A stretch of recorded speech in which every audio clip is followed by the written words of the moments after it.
Let's read together. Today's book is called Horton Hears a Who by Dr. Seuss.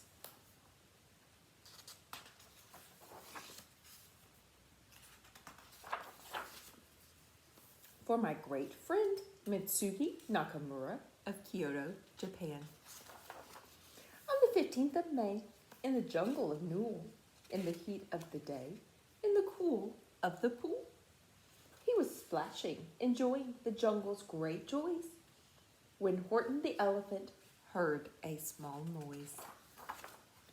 So Horton stopped splashing. He looked toward the sound. That's funny, thought Horton. There's no one around. Then he heard it again, just a very faint yelp, as if some tiny person were calling for help. I'll help you, said Horton, but who are you? Where? He looked and he looked. He could see nothing there, but a small speck of dust blowing past through the air. I say, murmured Horton, I've never heard tell of a small speck of dust that is able to yell. So you know what I think? Why, I think that there must be someone on top of that small speck of dust, some sort of a creature of very small size, too small to be seen by an elephant's eyes.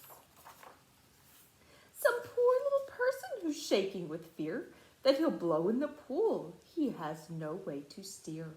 I'll just have to save him, because after all, a person's a person, no matter how small. So gently and using the greatest of care, the elephant stretched his great trunk through the air. And he lifted the dust speck and carried it over and placed it down safe on a very soft clover. Humph, humphed a voice.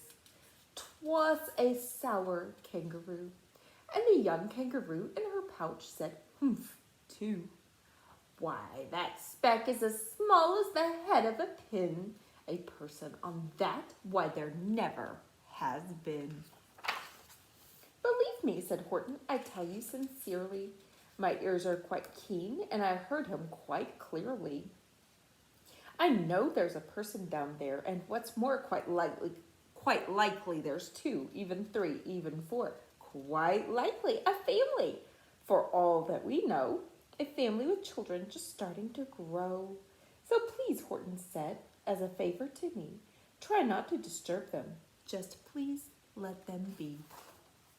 I think you're a fool, laughed the sour kangaroo. And the young kangaroo in her pouch said, me too. You're the biggest blame fool in the jungle of Newell. And the kangaroos plunged in the cool of the pool. What terrible splashing! The elephant frowned. I can't let my very small persons get drowned.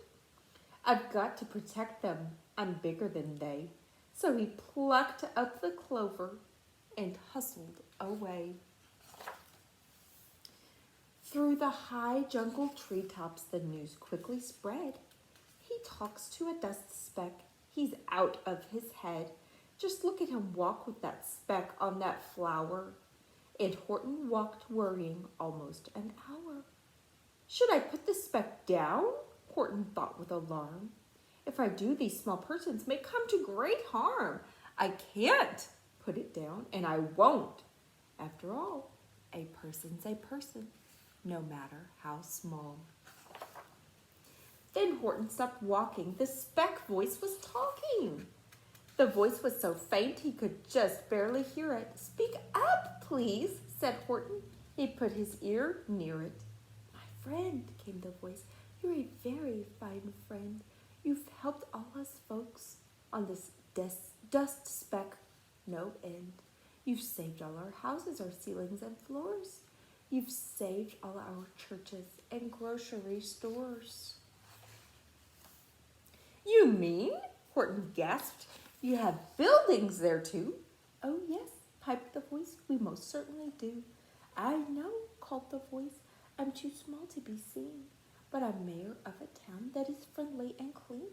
Our buildings to you would seem terribly small, but to us who aren't big, they are wonderfully tall.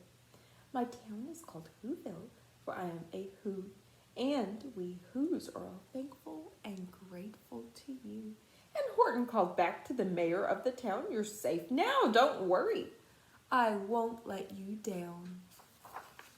But just as he spoke to the mayor of the speck, 3 big jungle monkeys climbed up Horton's neck. The Wickersham brothers came shouting, "What rot! This elephant's talking to Whos who are not. There aren't any Whos and they don't have a mayor. And we're going to stop all this nonsense. So there." They snatched Horton's clover. They carried it off to a black-bottomed eagle named Vladikoff, a mighty strong eagle of very swift wing. And they said, "Will you kindly get rid of this thing?" And before the poor elephant even could speak, that eagle flew off with the flower in his beak.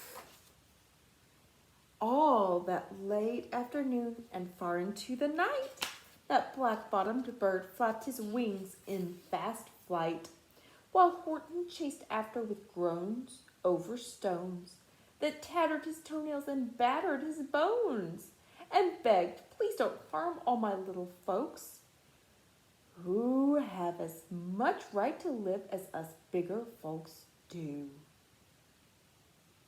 But far, far beyond him, that eagle kept flapping, and over his shoulder called back, "Quit your yapping. I'll fly the night through. I'm a bird. I don't mind it. And I'll hide this tomorrow where you'll never find it." And at 6:56 the next morning he did. It sure was a terrible place that he hid it. He let that small clover drop somewhere inside of a great patch of clovers 100 miles wide. "Find that," sneered the bird, "but I think you will fail." And he left with a flip of his black-bottomed tail. "I'll find it," cried Horton. "I'll find it or bust. I shall find my friends on my small speck of dust." And clover by clover by clover with care, he picked up and searched them and called, "Are you there?" But clover by clover by clover he found that the one that he sought for was just not around.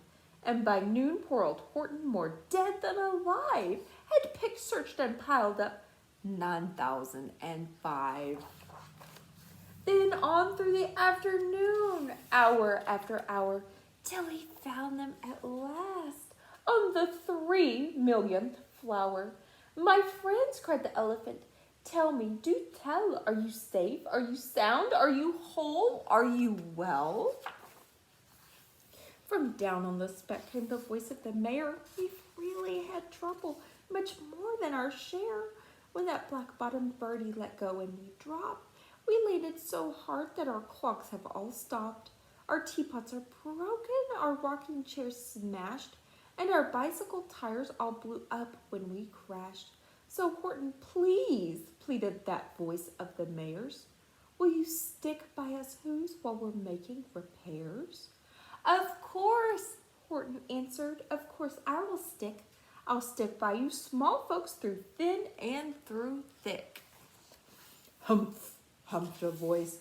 "For almost 2 days you've run wild and insisted on chatting with persons who've never existed. Such carryings on in our peaceable jungle.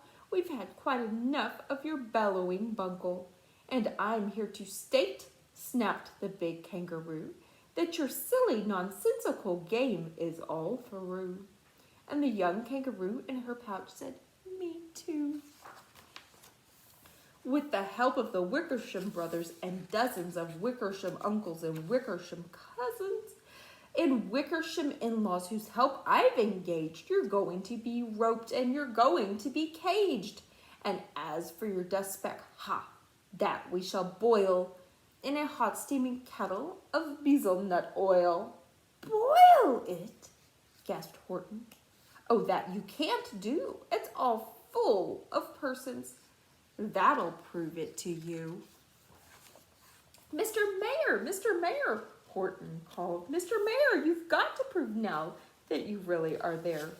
So call a big meeting, get everyone out, make every who holler, make every who shout, make every who scream. If you don't, every who is going to end up in a bezelnut stew. And down on the dust speck, the scared little mayor quick called a big meeting in Whoville Town Square. And his people cried loudly, they cried out in fear, "We are here, we are here, we are here, we are here." The elephant smiled, that was clear as a bell. You kangaroos surely heard that very well. All I heard, snapped the big kangaroo, was the breeze and the faint sound of wind through the far distant trees. I heard no small voices, and you didn't either. And the young kangaroo in her pouch said, "Me neither." "Grab him," they shouted, "and cage the big dope. Lasso his stomach with 10 miles of rope. Tie the knights tight so he'll never shake loose. Then dunk that dumb speck in the bezelnut juice." Horton fought back with great vigor and vim, but the Wickersham gang was too many for him. They beat him, they mauled him, they started to haul him into his cage, but he managed to call to the mayor, "Don't give up, I believe in you all. A person's a person, no matter how small. And you very small persons will not have to die if you make yourselves heard. So come on now and try." The mayor grabbed a tom-tom. He started to smack it, and all over Whoville they whooped up a racket. They rattled tin kettles, they beat on brass pans, on garbage pail tops and old cranberry cans. They blew on bazookas and blasted great toots on clarinets, oompas and boompas and flutes. Great gusts of loud racket rang high through the air. They rattled and shook the whole sky. And the mayor called up through the howling mad hullabaloo, "Hey, Horton, how's this? Is our sound coming through?" And Horton called back, "I can hear you just fine. But the kangaroo's ears aren't as strong quite as mine. They don't hear a thing. Are you sure all your boys are doing their best? Are they all making noise? Are you sure every who down in Whoville is working? Quick, look through your town. Is anyone shirking?" Through the town rushed the mayor from east to the west, but everyone seemed to be doing his best. Everyone seemed to be yapping or yipping. Everyone seemed to be beeping or bipping. But it wasn't enough, all this ruckus and roar. He had to find someone to help him make more. He raced through each building. He searched floor to floor. And just as he felt he was getting nowhere and almost about to give up in despair, he suddenly burst through a door, and that mayor discovered one shirker quite hidden away in the Fairfax Apartments, apartment 12J. A very small shirker named Jojo was just standing and bouncing a yo-yo, not making a sound, not a yip, not a chirp, and the mayor rushed inside and he grabbed the young twerp. And he climbed with the lad up the Eiffelberg Tower. "This," cried the mayor, "is your town's darkest hour. The time for all who have blood that is red to come to the aid of their country," he said. "We've got to make noises in greater amounts. So open your mouth, lad, for every voice counts." Thus he spoke as he climbed. When they got to the top, the lad cleared his throat and shouted out, "Yop!" And that yop, that one small extra yop, put it over. Finally, at last, from that speck on that clover, their voices were heard. They rang out clear and clean, and the elephant smiled. "Do you see what I mean? They've proved they are persons, no matter how small. And their whole world was saved by the smallest of all." "How true, yes, how true," said the big kangaroo. "And from now on, you know what I'm planning to do? From now on, I'm going to protect them with you." And the young kangaroo in her pouch said, "Me too. From sun in the summer, from rain when it's fallish, I'm going to protect them. no matter how smallish.